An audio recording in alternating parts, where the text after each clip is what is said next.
what happens then when you introduce technology into production? You produce enormous quantities of goods by technological methods.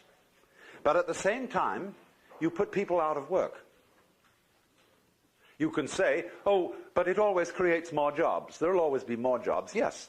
But they will be, lots of them will be futile jobs. They will be jobs making every kind of frippery and unnecessary contraption. And one will also at the same time have to beguile the public into feeling that they need and want these completely unnecessary things that aren't even beautiful. And therefore an enormous amount of nonsense employment and busy work, bureaucratic and otherwise, it has to be created in order to keep people working. Because we believe, as good Protestants, that the devil finds work for idle hands to do. But the basic principle of the whole thing has been completely overlooked. That the purpose of the machine is to make drudgery unnecessary. And if we don't allow it to achieve its purpose, we live in a constant state of self-frustration. So then, if a given manufacturer automates his plant and dismisses his labor force, and they have to operate on a very much diminished income, say some sort of dole, the manufacturer suddenly finds that the public does not have the wherewithal to buy his products.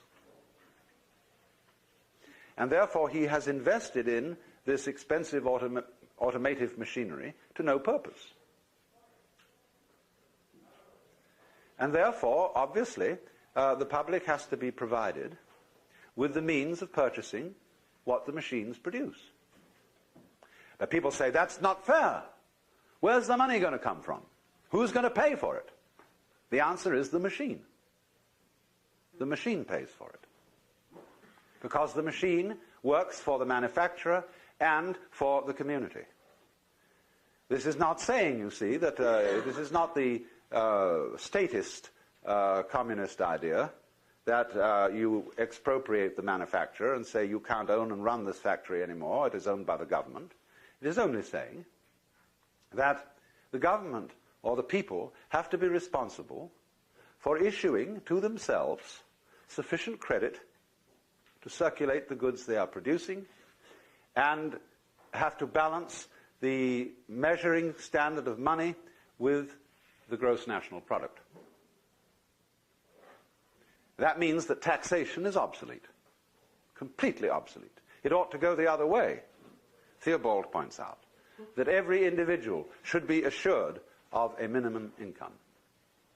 Now you see, that absolutely horrifies most people. Say all these wastrels, these people who are out of a job because they're really lazy, see, give them money? Yeah. Because otherwise the machines can't work. They come to a blockage.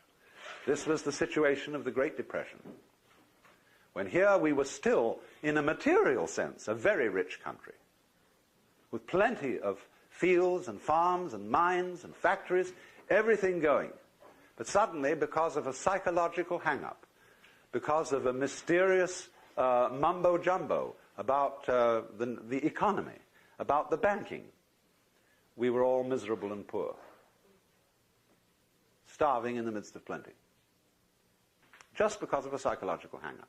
And that hang-up is that money is real, and that people ought to suffer in order to get it. But the whole point of the machine is to relieve you of that suffering. It is an ingenuity. You see, we are psychologically back in the 17th century and technically in the 20th. And here comes the problem. So, what we have to find out how to do is to change the psychological attitude to money and to wealth, and furthermore to pleasure, and furthermore to the nature of work. And this is a formidable problem. It requires the best brains in public relations, in propaganda, in all that kind of thing, in all the media, television, radio, newspapers, everything. to try to get across a message to the vast general public about what money is. You see, the difficulty is this. When the public suspects that the money that is being issued, the dollar bills being issued by the government, are only paper and stand only for paper, they start putting up prices. And so you get an inflationary situation where the more paper money there is, the higher and higher and higher the prices go, which is a very stupid psychological maneuver. And people have to be persuaded. The least effective way of persuading people is passing laws, but they have to be persuaded somehow not to put up the prices, but to play fair with each other and keep some sort of standard correspondence between how much is produced and how much credit is issued.